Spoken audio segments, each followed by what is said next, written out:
Cerita berlatar pasca apokaliptik tahun 2144 dengan memperlihatkan seorang anak perempuan bernama Sumi yang hidup dibesarkan oleh seekor beruang betina bernama Hua setelah kedua orang tuanya meninggal akibat peperangan antar suku. Dan kini Sumi pun hidup bersama si beruang itu jauh dari peradaban manusia. Sumi'nin ellerinde görebilirdiniz. Öyle konuşuyorlardı ve kaçınılmaz olarak da tehlikeye yönlendi. Suatu hari saat Sumi sedang mencari makanan, tiba-tiba dirinya mendengar suara berisik dari kejauhan. Karena penasaran, lantas dirinya pun berjalan menuju tempat dari mana suara itu berasal.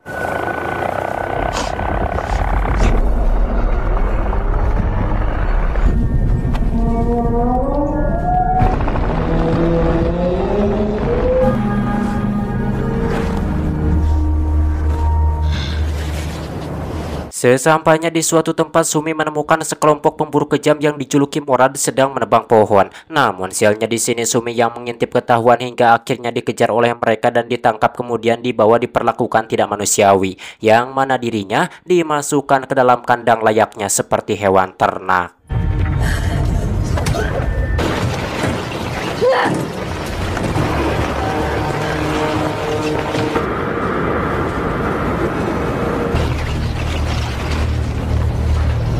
Di tengah perjalanan, Chiha yang membawa Sumi bertemu dengan temannya, dan dengan kejamnya teman Chiha langsung mendagor Sumi hingga pingsan. Singkat cerita, Chiha pun akhirnya sampai di markas dan membiarkan Sumi tetap berada di dalam kandang tanpa diberi makan dan minum. Bahkan Chiha malah membuka penutup sebelah mata Sumi yang membuat Sumi sangat marah.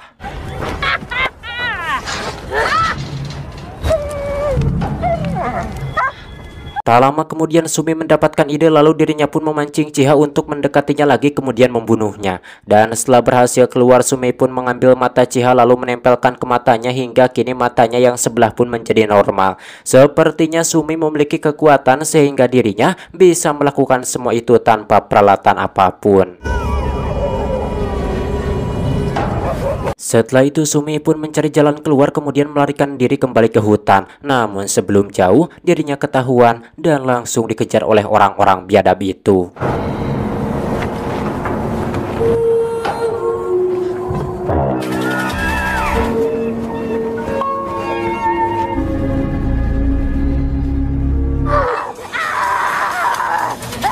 Karena terdesak, Sumi pun terpaksa melompat dari tebing, kemudian pergi meninggalkan tempat itu dengan berjalan bebelesekan di salju.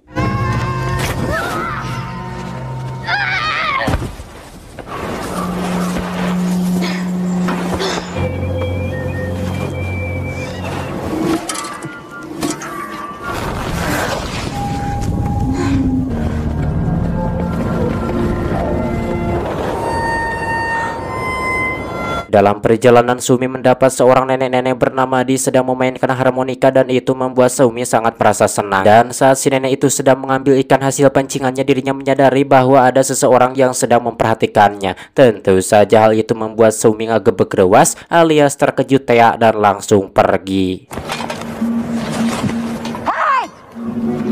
Malamnya Sumi yang kelaparan dan kedinginan, dirinya nekat masuk ke tempat tinggal nenek Di. Lalu si nenek yang tahu bahwa Sumi sangat lapar pun memberinya makan.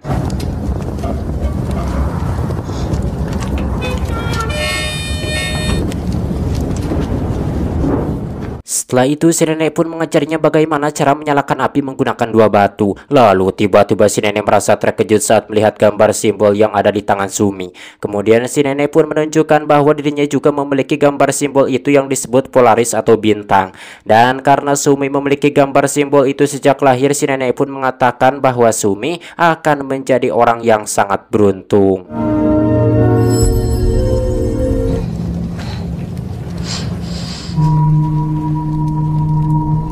Keesokan harinya si nenek pun membangunkan Sumi dan mengajaknya pergi ke suatu tempat. Ternyata nenek Di ini merupakan salah satu anggota dari kelompok Morad yang bertugas mengisi bahan bakar setiap kali para anggota kelompok Morad lewat ke sana.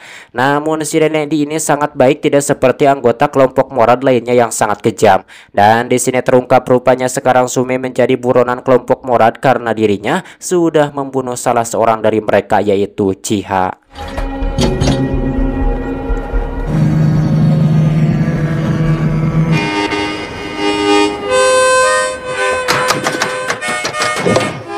Tak lama salah seorang anggota Murad pun datang dan Nenek Di menyuruh Sumi agar bersembunyi. Karena si wanita itu mabuk tak sadar, Nenek Di pun meminta Sumi untuk membantunya menurunkan sebuah peti yang ternyata di dalamnya terdapat seorang wanita.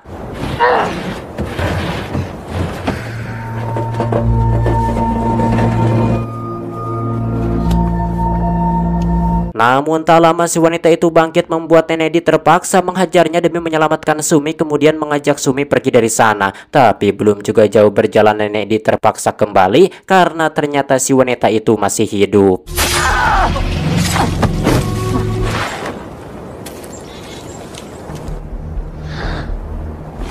Dan lagi-lagi sialnya ketika Nenek Di hendak pergi, salah seorang anggota Murad keburu datang membuat si nenek terpaksa pasrah. Di mana hal itu membuat Sumi yang melihatnya dari kejauhan benar-benar sangat merasa sedih. Karena baru sehari saja dirinya memiliki seorang pelindung, tapi kini harus kehilangannya lagi. Setelah orang biadab itu pergi, Sumi pun menghampiri tempat di mana si nenek dipenggal, lalu menangis meluapkan kesedihannya.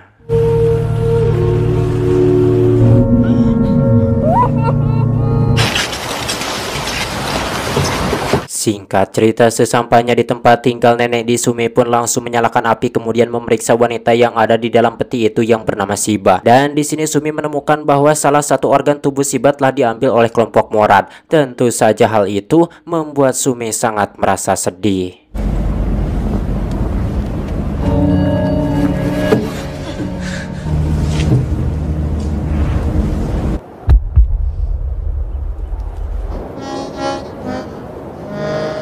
Di mana hari itu saat Sumi sedang bermain harmonika di luar, tiba-tiba dirinya melihat Hua di kejauhan. Namun ketika hendak menghampirinya, tiba-tiba dua orang anggota Murad datang dan langsung menangkapnya. Kemudian Sumi pun diikat di belakang motor salju lalu digusur tanpa rasa kasihan sedikit pun.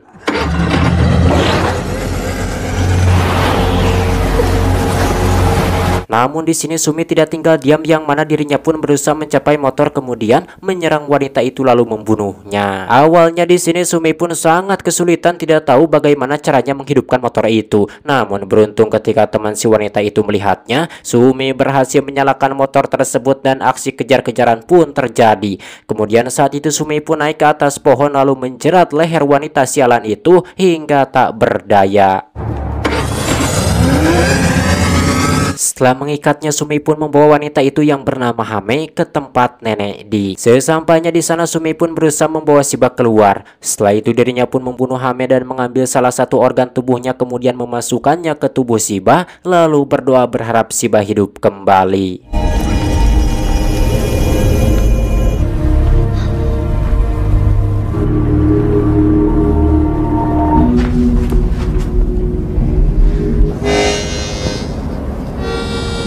Namun setelah lama menunggunya, Shiba belum juga hidup kembali. Akan tetapi saat Sumi mengambil pakaian Hame, tanpa disangka Shiba hidup kembali. Dan ketika Sumi masuk, Shiba pun langsung menyerangnya karena disangkanya Sumi orang jahat. Namun setelah mengetahui bahwa Sumilah yang membuat dirinya hidup kembali, mereka pun mencari akrab meskipun tidak saling mengerti bahasa satu sama lain.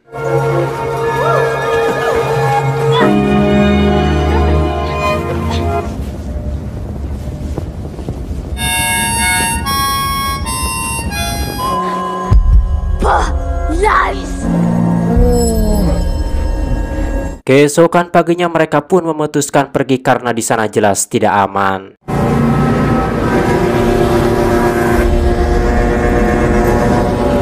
Namun perjalanan mereka terhambat oleh badai salju yang membuat mereka terlempar dari motor. Tapi beruntungnya saat itu Sumi berhasil menemukan Shiba yang terlempar agak jauh dari motor.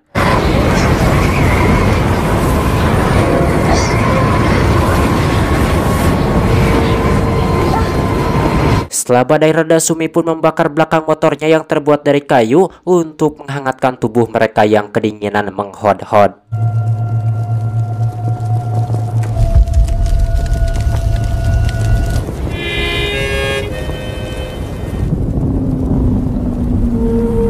Dan saat itu Sumi tanpa sengaja menemukan bulu Hua di ranting pohon. Menerima kenyataan itu, Sumi pun meminta kepada Shiba untuk menunggunya di sana dan menyuruhnya agar memberikan kode jika nanti terjadi sesuatu kepadanya. Sementara Sumi sendiri akan pergi mencari si Hua.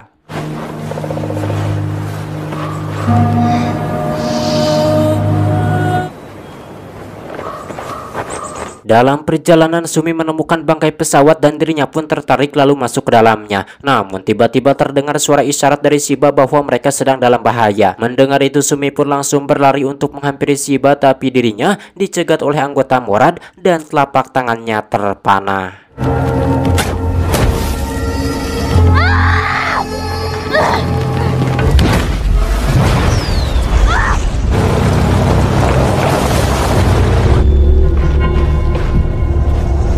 Sumi yang saat itu bersandar di bawah pohon dirinya sangat merasa sedih karena disangkanya Shiba telah mati dibunuh oleh kelompok Morad. Namun ternyata Shiba belum mati karena dirinya bersembunyi di salju sehingga dirinya tidak ketahuan oleh para Morad. Setelah itu Sumi pun kembali berjalan mencari Hua, yakni induk beruang yang sudah membesarkannya.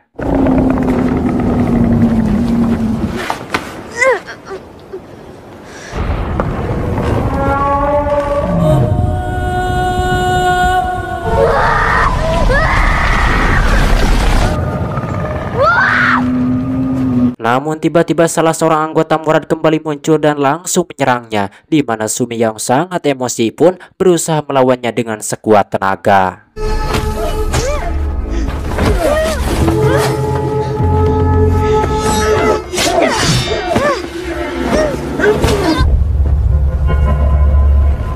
Beruntungnya saat Sumi terdesak, Shiba datang dan langsung memanah orang itu. Kemudian Sumi pun langsung membunuhnya. Setelah itu dirinya pun jatuh pingsan.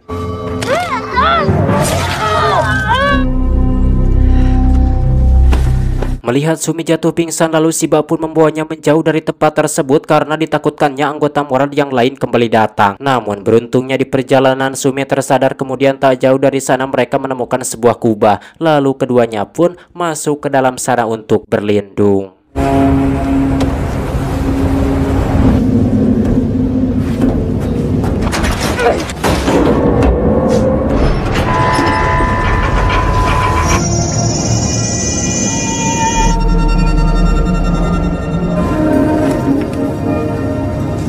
Lalu saat itu Sumi pun mandi di kolam yang ada di dalam sana. Karena sangat aman, mereka pun memutuskan untuk tinggal di tempat tersebut berharap tidak diketahui oleh kelompok Morad.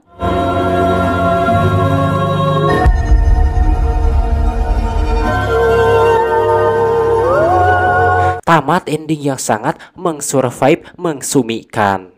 Dan macam mana menurut teman semua tentang film ini? Menurut saya kalau film-film Kanada tentang survival mah, wah sungguh-sungguh lah pokoknya mantap sekali. Dan ini mungkin ini belum pernah ada yang review ini karena saya juga mencari film-filmnya sungguh sangat liar sekali untuk menyubtitelan subtitle filmnya ini. Waduh. Tapi semoga perjuangan saya untuk mereview film ini itu kalian dapat terhibur dengan videonya. Oke, akhiri saja. Saya Boy pamit dari ruang dengar Anda. Sampai berjumpa kembali di video sekany selanjutnya.